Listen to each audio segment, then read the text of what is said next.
మనందరికీ కలలొస్తుంటాయి కదా. కొన్ని భలే సరదాగా ఉంటాయి, కొన్ని భయపెడతాయి, ఇంకొన్నైతే అస్సలర్థంగావు, చాలా వింతగా ఉంటాయి. అసలీ కలలు ఎందుకొస్తాయి?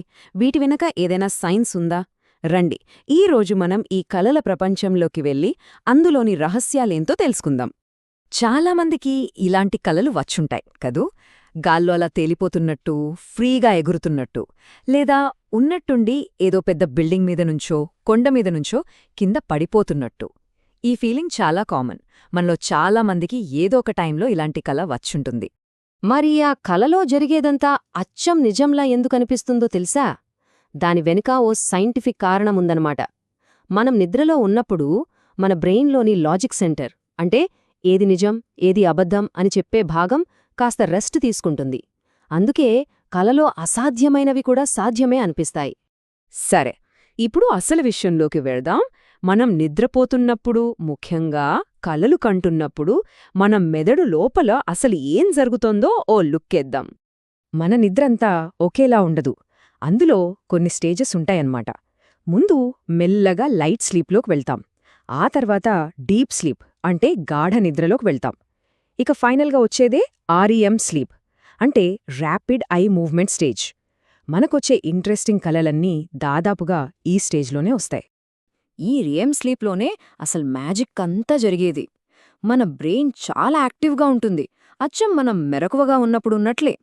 మన కళ్ళు లోపల వేగంగా కదులుతూ ఉంటాయి, కానీ బాడీ మాత్రం పూర్తిగా రిలాక్స్డ్ స్టేట్లో కదలకుండా ఉంటుంది. ఎందుకంటే కలలో మనం చేసే పనుల్ని నిజంగా చేసేయకుండా మనల్ని ఆపడానికే ఈ ఏర్పాటు. ఇదే టైంలో మన మనస్సు రకరకాల చిత్రాలను, కథలను క్రియేట్ చేస్తుంది. అసలు మనకు కలలు ఎందుకొస్తాయి? దీనిపై సైంటిస్టులకు కొన్ని ఇంట్రెస్టింగ్ థియరీసున్నాయి. ఒకటి, మనం మెమొరీస్ని ప్రాసెస్ చేసుకోవడానికి, అంటే రోజంతా జరిగిన విషయాలని ఒక ఆర్డర్లో పెట్టుకోవడానికి అన్నమాట. రెండు, మన ఎమోషన్స్ని బ్యాలెన్స్ చేసుకోవడానికి, మనలో ఉన్న భయం, ఆనందం లాంటివి బయటకు వెళ్ళిపోవడానికి ఇదొక దారి. మూడో థియరీ ఏంటంటే, మనకు తెలియకుండానే మన ప్రాబ్లమ్స్కి సొల్యూషన్స్ వెతకడానికి కలలు హెల్ప్ చేస్తాయట. ఇక చివరిగా, బ్రెయిన్లోని న్యూరాన్స్ పంపే ర్యాండమ్ సిగ్నల్స్ని మన మైండ్ ఒక కథలాగా అల్లుకుంటుందని కూడా కొందరు నమ్ముతారు. మరి ఈ కలలు ఎందుకంత నిజంలా, అచ్చం మన కళ్ల ముందే జరుగుతున్నట్టు అనిపిస్తాయి? ఇది మన మైండ్ ఆడే ఒక అద్భుతమైన గేమ్ లాంటిది. ఇక్కడే అసలు విషయం దాగుంది. కలలు వస్తున్నప్పుడు మన మెదడ్లో లాజిక్గా ఆలోచించే భాగం స్లో అయిపోతుంది.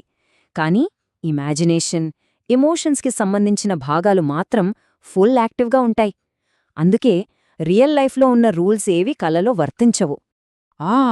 బ్రెయిన్లో జరిగే ఈ మార్పు వల్లే కలల్లో మనం గాల్లో ఎగరడం సాధ్యమే అనిపిస్తుంది. ఎప్పుడో చనిపోయిన మనవాళ్లను కూడా కలుసుకోవచ్చు. భయం, ఆనందం లాంటి ఫీలింగ్స్ చాలా బలంగా, తీవ్రంగా ఉంటాయి. నిజ జీవితంలో అసాధ్యమనిపించేవన్నీ కలలో చాలా నార్మల్గా జరిగిపోతున్నట్టనిపిస్తాయి. ఇక అందరికీ వచ్చే ఓ పెద్ద డౌటేంటంటే, కలలు భవిష్యత్తును చెబుతాయా? వాటికేమైనా ప్రత్యేకమైన అర్థాలు ఉంటాయా? ఇప్పుడు ఆ విషయం గురించే మాట్లాడుకుందాం. అలాగే ఇంకొంతమంది నమ్మే విషయం, మనకు వచ్చే కలలు గత జన్మ జ్ఞాపకాల నుంచి వస్తాయా? దీనిపైన కూడా రకరకాల వాదనలున్నాయి. ఇక్కడ రెండు రకాల అభిప్రాయాలున్నాయి. సైన్స్ ప్రకారం చూస్తే కలలకి, పునర్జన్మకి సంబంధం ఉందని చెప్పడానికి ఎలాంటి ఆధారాలు లేవు. కలలనేవి మన మెమొరీలు, మన ఇమాజినేషన్ నుంచే వస్తాయని సైన్స్ చెబుతుంది. కానీ ఆధ్యాత్మికంగా నమ్మేవాళ్లేమంటారంటే, మనకు అస్సలు తెలియని ప్రదేశాలు, మనుషులు పదే పదే కలలో వస్తుంటే అవి మన గత జన్మల తాలూకు గుర్తులు కావచ్చని నమ్ముతారు. సైకాలజీ ప్రకారం కొన్ని కామన్ డ్రీమ్స్కి కొన్ని సింబాలిక్ మీనింగ్స్ ఉంటాయన్నమాట. ఉదాహరణకు, పైనుంచి పడిపోతున్నట్టు కల వస్తే లైఫ్లో మన కంట్రోల్ తప్పుతోందనే ఫీలింగ్కి అది ఒక గుర్తు. అదే ఎగురుతున్నట్టు కలుస్తే అది ఫ్రీడమ్కి, కాన్ఫిడెన్స్కి చిహ్నం. పళ్ళు ఊడిపోతున్నట్టు కలొస్తే అది యాంగ్జైటీ లేదా మన లుక్స్ గురించి ఇన్సెక్యూరిటీకి సంకేతం కావచ్చు. ఇక ఎవరైనా తరుముతున్నట్టు కలొస్తే మనం ఏదో ప్రాబ్లం నుంచి పారిపోవాలని చూస్తున్నామని అర్థం. మరి కలలు నిజమవుతాయా? డైరెక్టుగా కాదు, కానీ కొన్నిసార్లు పరోక్షంగా నిజం కావచ్చు. ఎలాగంటే, మీరు ఎగ్జామ్లో ఫెయిల్ అయినట్టు కల వచ్చిందనుకోండి. ఆ భయంతో మీరు ఇంకాస్త జాగ్రత్తపడి బాగా చదువుతారు. అప్పుడేమవుతుంది? రిజల్ట్ మారుతుంది. ఇది చాలా ఇంట్రెస్టింగ్ పాయింట్ కదా. సో సింపుల్గా చెప్పాలంటే, ఇక్కడ కల భవిష్యత్తును చెప్పలేదు, కానీ అది మీ ప్రవర్తనను ప్రభావితం చేసింది. దీన్నే సైకలాజికల్ ఇన్ఫ్లుయెన్స్ అంటారు. కల మిమ్మల్ని హెచ్చరించింది, మీరు అలర్ట్ అయ్యారు, ప్రవర్తన మార్చుకున్నారు, దాంతో ఫలితం మారింది. ఇది జాతకం కాదు, సైకలాజీ. సరే, ఇదంతా బానే ఉంది. మరి మన కలల్ని గుర్తుపెట్టుకోవాలంటే ఏం చేయాలి? మంచి కలలు రావాలంటే ఏం చేయాలి? దానికి కొన్ని ప్రాక్టికల్ టిప్స్ చూద్దాం. మనందరికీ ఉండే కామన్ ప్రాబ్లం ఇదే. రాత్రికి భలే కలొచ్చింది అనిపిస్తుంది, కాని పొద్దున్నే లేచేసరికి ఏమీ గుర్తుండదు, మాయమైపోతోంది. ఎందుకిలా? మనం కలల్ని మర్చిపోవడానికి చాలా కారణాలున్నాయి. మరీ గాఢ నిద్రలో ఉండటం, సడన్గా అలారం మూతకి ఉలిక్కిపడి లేవటం, లేవగానే వెంటనే ఫోన్ పట్టుకుని స్క్రోలింగ్ మొదలుపెట్టటం, లేదా వచ్చిన కలను పట్టించుకోకుండా మన పనుల్లో పడిపోవడం, ఇవన్నీ ముఖ్య కారణాలు.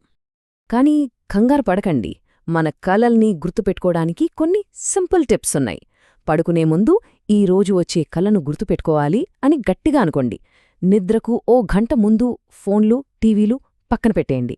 పొద్దున్న లేవగానే కదలకుండా ఓ 30 సెకండ్లు అలానే ఉండి కలలోని ఫీలింగ్స్, ఇమేజెస్ గుర్తు తెచ్చుకోవడానికి ట్రై చేయండి. ఆ తర్వాత వెంటనే ఒక బుక్లో రాసుకోండి. దీన్నే డ్రీమ్ జర్నల్ అంటారు. అలాగే పీడకలలు రాకుండా మంచి కలలు రావాలంటే రాత్రిపూట మరీ హెవీగా, స్పైసీగా ఉండే ఫుడ్ తినకండి. పడుకునే ముందు హారర్ సినిమాలు, వీడియోలు చూడొద్దు. కెఫీన్, స్ట్రెస్ తగ్గించుకోండి. వీలైతే చిన్న మెడిటేషన్ లేదా డీప్ బ్రీదింగ్ ఎక్సర్సైజెస్ చేయడం వల్ల చాలా మంచి రిజల్ట్ ఉంటుంది. ఇప్పటిదాకా మనం చెప్పుకున్నదంతా ఒక్క మాటలో చెప్పాలంటే, కలలు అనేవి ఏవో జాతకాలు చెప్పేవి కావు. అవి మన సబ్కాన్షియస్ మైండ్, అంటే మన అంతరాత్మ నుంచి మనకొచ్చే మెసేజ్లు.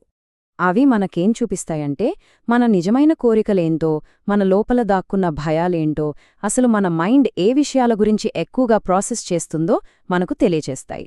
సో, మన కలల్ని అర్థం చేసుకోవడమంటే మనల్ని మనం అర్థం చేసుకోవడమే. ఇదొక పవర్ఫుల్ టూల్ అన్నమాట. మరి ఈ రాత్రి నిద్రపోయాక మీ అంతరాత్మ మీతో ఏం చెప్పాలనుకుంటుందో తెలుసుకోవడానికి ప్రయత్నించండి. మీ కలలు మీకేం సందేశమిస్తున్నాయో కాస్త ఆలోచించండి.